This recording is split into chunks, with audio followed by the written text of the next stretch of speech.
Di sumasagot si nanay.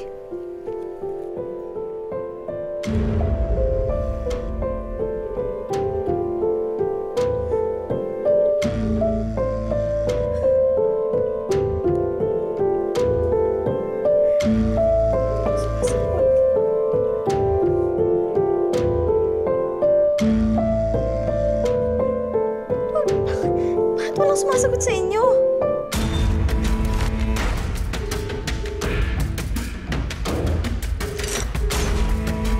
Ano bang nangyayari? Si Ninang. Hello, Ate Didang. Mamaya na lang po. Tinatawagan ko pa si Ninang eh. Pauline, sandali. May balita ka na ba sa FMP? Ate, wala. Hindi ko nga po makontak sila nanay eh. Bakit po ba?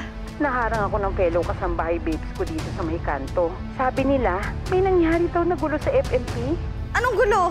May investor daw na sumugod kay Andrea sa FMP. Tapos may sinaksak daw. Tapos meron pang nasagasaan. Naka-wheelchair. Si tatay.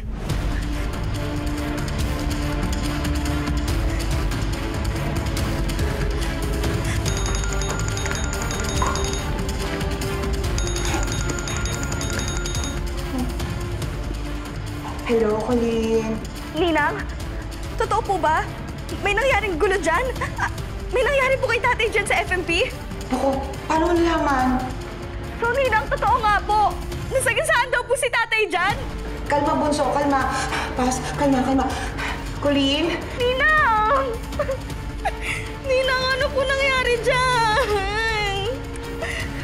Diyos ko.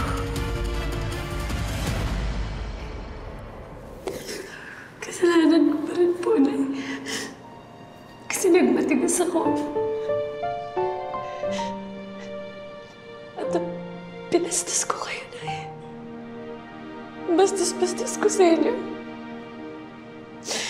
Tinais ko kayo kasi yabang-yabang ko. Laking gulo ng ginawa ko, Nay. Hinayaan ko ang galit ko. Maging buhay pa ni tatay ang kapalit.